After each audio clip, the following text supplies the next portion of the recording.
What if the secret to living longer wasn't hidden in a lab, but in a line written 5,000 years ago by the Egyptian god of wisdom, Thoth? A line so simple that most people read it and forget it immediately, but so powerful that when you understand it, everything changes. Two researchers at Stanford, same lab, same data. Dr. Sarah Chen sees the numbers. Interesting, she thinks. Dr. Michael Torres sees the same numbers and feels something shift, deep, in his chest. 5 years before this moment, Michael had found something. A passage in Thoth's emerald tablets, a single line about the second wind of life, the moment when your body chooses a different path. Not the slow decline everyone accepts as normal, but something the modern world forgot was even possible. Michael wasn't always interested in ancient wisdom, neuroscientist, hard data, peer-reviewed studies, double-blind trials. That was his world. But at 43, something happened that scientists rarely talk about. It began quietly. Little lapses, names, thoughts, energy. Colleagues he'd known for years, their names disappeared. Rooms he'd just walked into. Why was he here? Reading the same paragraph 3 times, 4 times. And the fatigue. Not coffee fatigue, not sleep-fixable, cellular exhaustion, the kind that lives in your bones. His doctor ran tests. Everything normal, which somehow made it worse. Because normal meant this was just how aging works. Accept it. Adapt. Decline gracefully. Michael couldn't accept that, not vain, just present. 2 young daughters. He wanted to actually be there for them, mentally sharp, emotionally available, energetically engaged. So he dug. Research on cognitive decline, neuroplasticity, cellular senescence, longevity, and then he found something strange, a footnote in a paper about Okinawan centenarians, a reference to ancient Egyptian practices, temple rituals, biomarkers of aging. The author had dismissed it as coincidental, but Michael followed the thread, and it led him to the emerald tablets, specifically to Thoth, describing what he called the rhythm of renewal. Thoth had observed something fundamental about how people live. Most people, he said, live in the single breath. You're born, you breathe in life, you use that breath, and slowly, imperceptibly, you breathe out until there's nothing left. Linear, predictable, irreversible. But Thoth taught there's another pattern available, a second rhythm. He called it the breath that returns. In this pattern, you don't just breathe out, you learn to breathe in again, continuously, cyclically.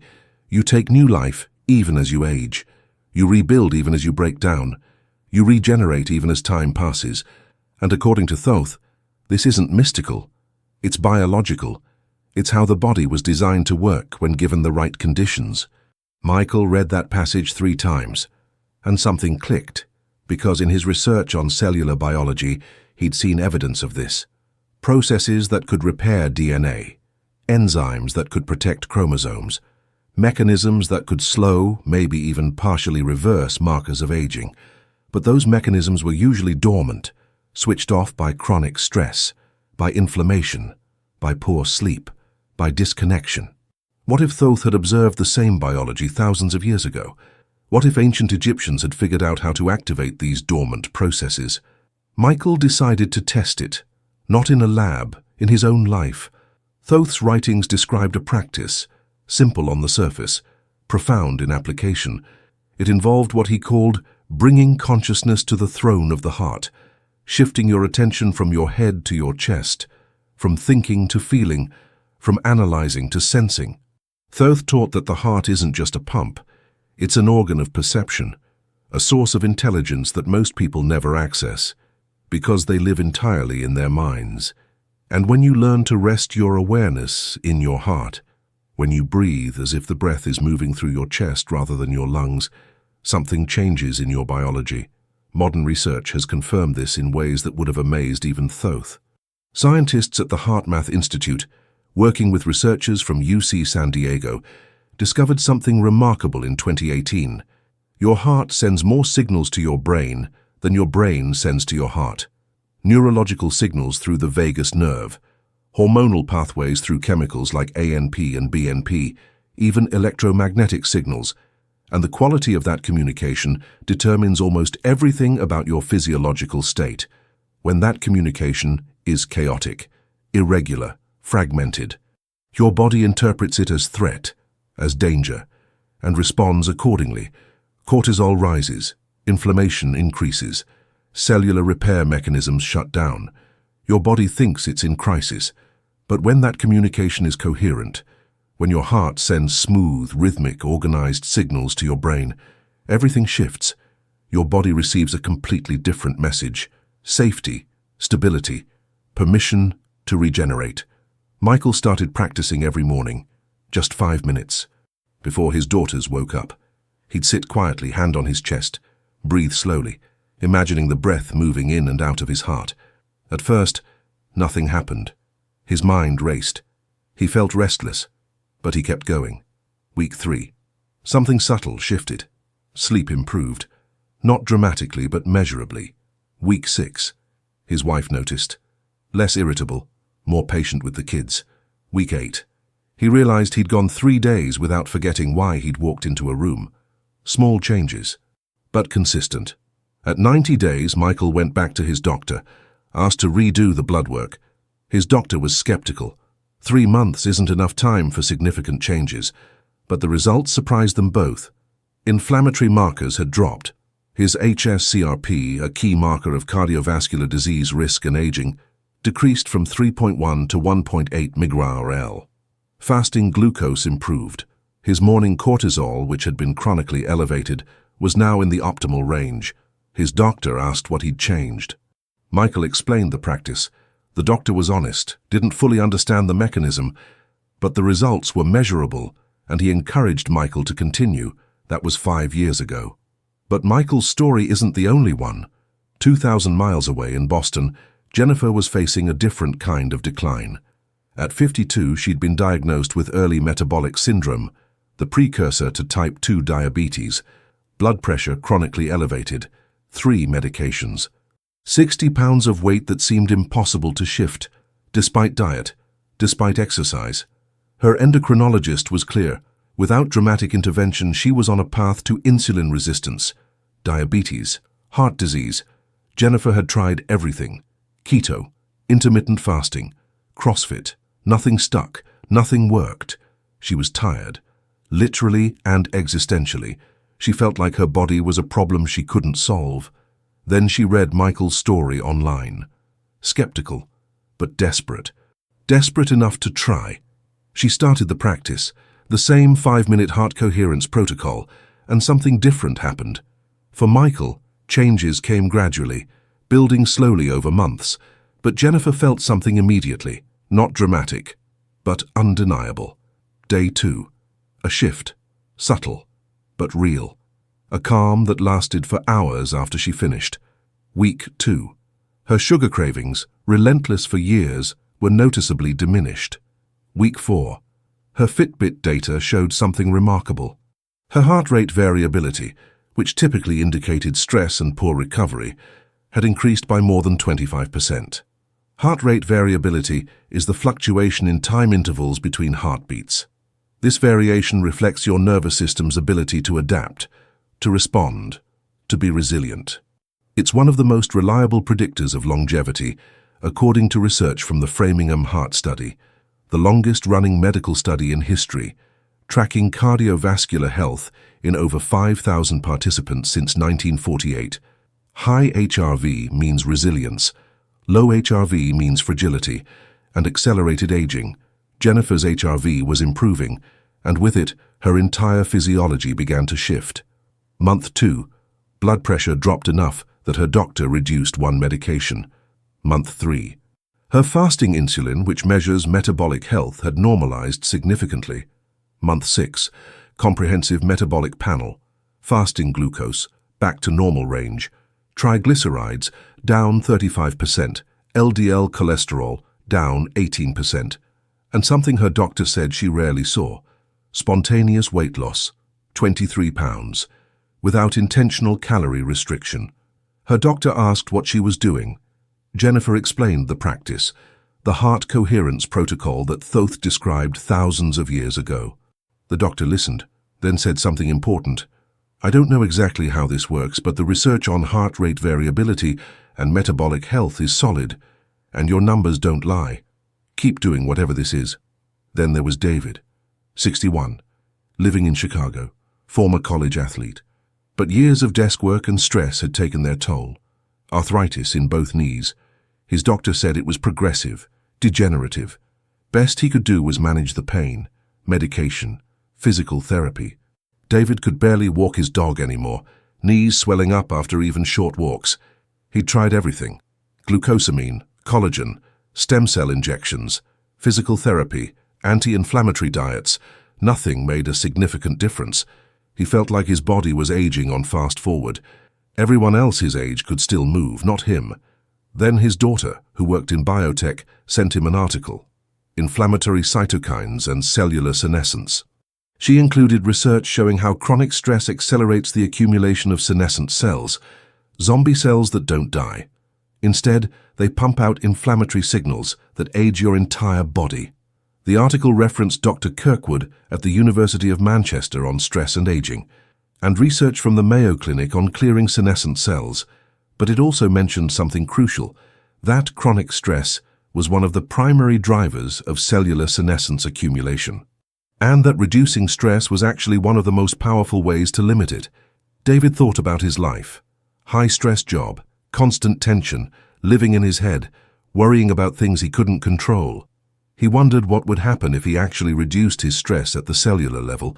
He found information about Thoth's heart coherence practice, and he started, not expecting much, but something unexpected happened. Week 1. His sleep improved.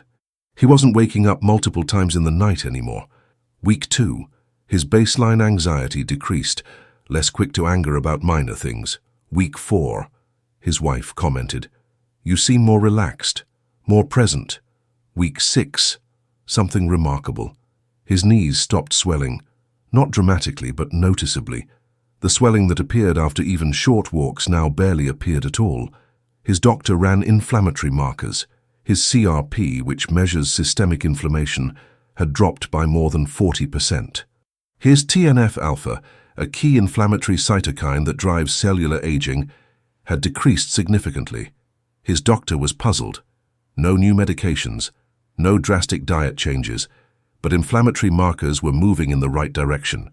David told him about the practice, the daily heart coherence meditation. His doctor pragmatically said, "Whatever you're doing, keep doing it. The numbers support it." David continued. Over the next 6 months, he went from barely walking his dog to hiking with his family on weekends. Was he cured of arthritis? No. But the progression had slowed dramatically, and more importantly, the underlying inflammatory drivers had shifted. Now let me explain what Thoth actually understood about aging that modern science is finally validating. Thoth observed something fundamental about human biology. The body has 2 operating modes. The first he called survival mode: elevated cortisol, activated sympathetic nervous system, inflammation, the shutdown of non-essential maintenance, DNA repair, cellular regeneration. When your body perceives threat, when it detects chaos in signals from your heart to your brain, it enters this mode. The second mode Thoth called renewal mode: low cortisol, activated parasympathetic nervous system, anti-inflammatory states, activation of regenerative processes, DNA repair, cellular cleanup, tissue regeneration. When your body perceives safety, when it detects coherence and harmony in heart-brain communication, it enters this mode. Most people spend the majority of their lives in survival mode. Even though they're not being chased by predators, they're just living in chronic stress, chronic mental tension, chronic activation of threat responses, and their body, responding to these signals, is literally prioritizing short-term survival over long-term maintenance, which means they age faster. But here's what Thoth discovered, and what modern research confirms: you can voluntarily signal safety to your body. You can, through specific practices, shift your nervous system from sympathetic dominance to parasympathetic dominance. And when you do that consistently, your body begins to allocate resources toward regeneration instead of just survival. The practice Thoth described does exactly this. By breathing at specific rhythms, by directing attention to the heart. By cultivating feelings of appreciation and gratitude, you create what neuroscientists call heart rate variability coherence. And that coherence sends a cascade of signals through your nervous system that fundamentally shift your physiology.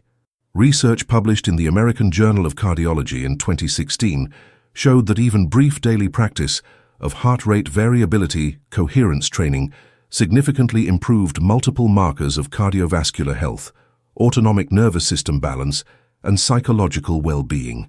And research from the University of California showed that consistent practice was associated with longer telomeres, those protective caps on your chromosomes that shorten with age and stress. Michael experienced this. So did Jennifer, and David too. But here's what's crucial to understand. None of them experienced changes overnight. Michael didn't wake up on day one feeling amazing. He practiced for weeks before noticing anything. Jennifer had the advantage of more immediate sensations, but her real metabolic shift took months. David kept practicing even when his knees still hurt. They didn't quit because they didn't see instant results. They continued because they understood something fundamental. They were training their nervous system, and nervous system training requires consistency and time. Thoth taught something else that modern longevity research is only now beginning to emphasize. He said that practice without integration is like planting a seed and never watering it. The practice creates the conditions, but the conditions need to be sustained by lifestyle choices. Michael didn't just do the heart coherence practice. He started sleeping better. He moved his body more. He spent less time in meetings and more time with his daughters. He started eating slower, with more awareness. Jennifer didn't just do the practice. She started walking more. She began noticing her triggers for emotional eating. She created a sleep routine. David didn't just do the practice. He left his high-stress job and took a consulting role with fewer hours. He started spending more time in nature. He reconnected with friends. The practice was the catalyst. But the lifestyle changes were the soil that allowed transformation to take root. Thoth called this the harmony of living. Not just the harmony of meditation, but the harmony of how you spend every hour of every day. Now let me give you the specific protocol. It's what Thoth called the 3 gates of renewal. First gate, shift your awareness from your mind to your heart. Find a comfortable place. 5 minutes, uninterrupted. You can sit, you can stand. Position doesn't matter. Comfort matters. Place your hand gently on the center of your chest. Feel the warmth, the slight pressure. Notice the sensations there. Close your eyes if that feels right. This simple act anchors your attention. Your consciousness follows sensation. By touching your heart, you're naturally drawing your awareness from your head into your chest. Thoth called this opening the first gate. Second gate, create coherent breathing. Begin to breathe slowly. In through your nose for a count of 5 or 6. Out through your nose or mouth for a count of 5 or 6. Imagine the breath is flowing in and out of your heart area, not your lungs, the center of your chest. This creates a specific respiratory pattern. Around 6 breaths per minute is optimal. This rhythm is specifically what creates heart rate variability coherence, according to HeartMath research. Your heart begins sending more organized, rhythmic signals to your brain, and your brain responds by shifting toward parasympathetic dominance. This is the second gate, the gateway into your nervous system's regenerative mode. Third gate, cultivate genuine feeling. While maintaining this breath rhythm, bring to mind something you genuinely appreciate.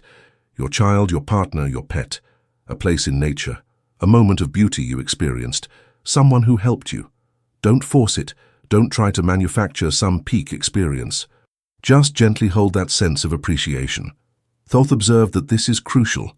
The breath alone creates some benefit, but when you add genuine feeling, the effects multiply.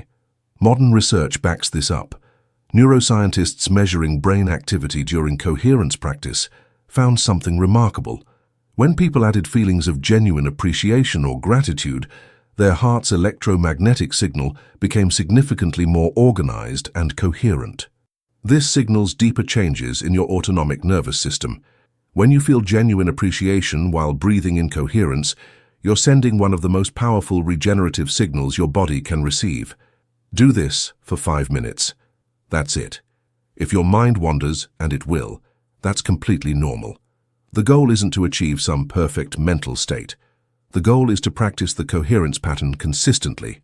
Each time your mind wanders and you gently bring it back to the breath and the feeling, you're training your nervous system. You're building new pathways. Over time, usually within 3 to 4 weeks of daily practice, the practice becomes easier. Your mind quiets more naturally.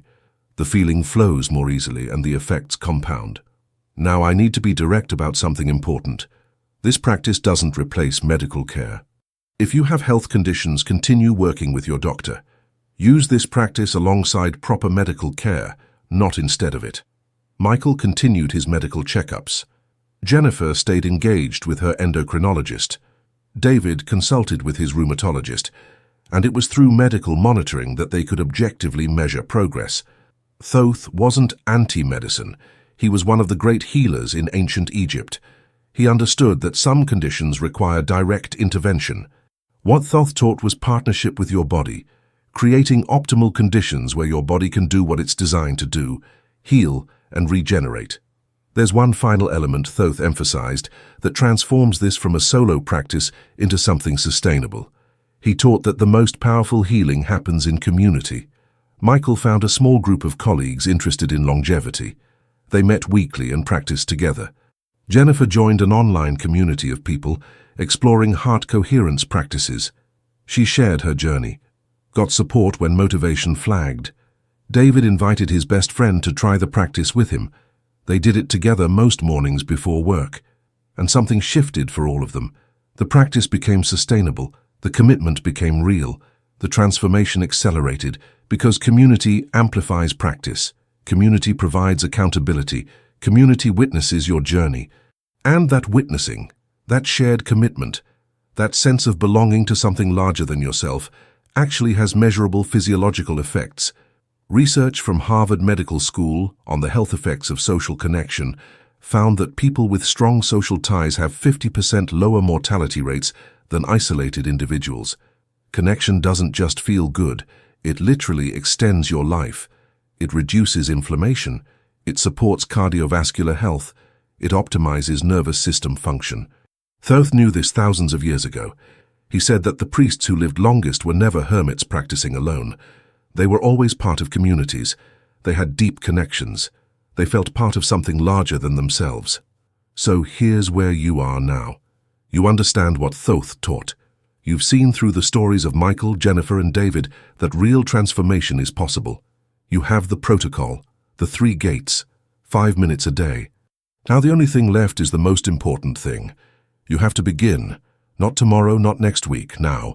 After you finish this video, take 5 minutes. Sit comfortably, hand on your chest, breathe slowly, feel appreciation for something. That's all. And notice how you feel afterward. You'll probably feel calmer, more centered, more present. And that feeling is evidence that it works, that it's not theory, that your body is responding. Thoth taught that speaking your intention makes it real. When you declare something, when you voice your commitment, something inside you aligns.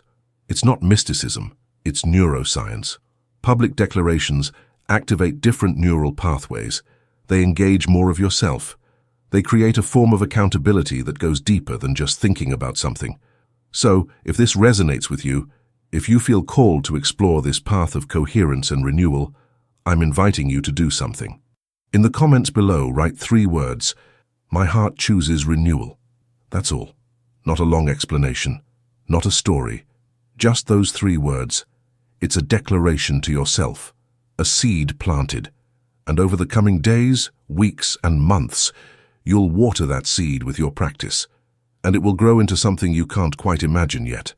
Michael had doubts too. He wanted to quit at times. He wondered if it was working, but he stayed with it. And his body rewarded that consistency. Jennifer questioned whether she was really doing it right, whether the practice was too simple to actually work, but she stayed with it, and her metabolic health shifted. David wasn't sure if his knees would ever feel better. The pain made him want to give up, but he stayed with it, and his body responded with reduced inflammation. Each of them chose coherence, consistently, even when it felt uncertain, and their lives changed, not dramatically overnight, but undeniably, over time. So write in the comments, "My heart chooses renewal." Plant that seed, then water it with practice, 5 minutes every morning, or 5 minutes whenever you can. The timing matters less than the consistency. If you found this valuable, consider sharing it with someone you care about, someone who's struggling with the decline of aging, someone who's resigned to inevitable decay, someone who believes there's nothing they can do, because knowledge shared multiplies possibilities. This is just the beginning. Thoth's teachings are vast. The science validating his insights continues to expand, and we'll continue exploring this intersection of ancient wisdom and modern biology in upcoming videos. May your renewal begin now.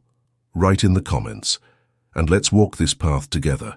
Until the next video, may your heart beat with coherence, and may your body remember what it was always designed to do: regenerate.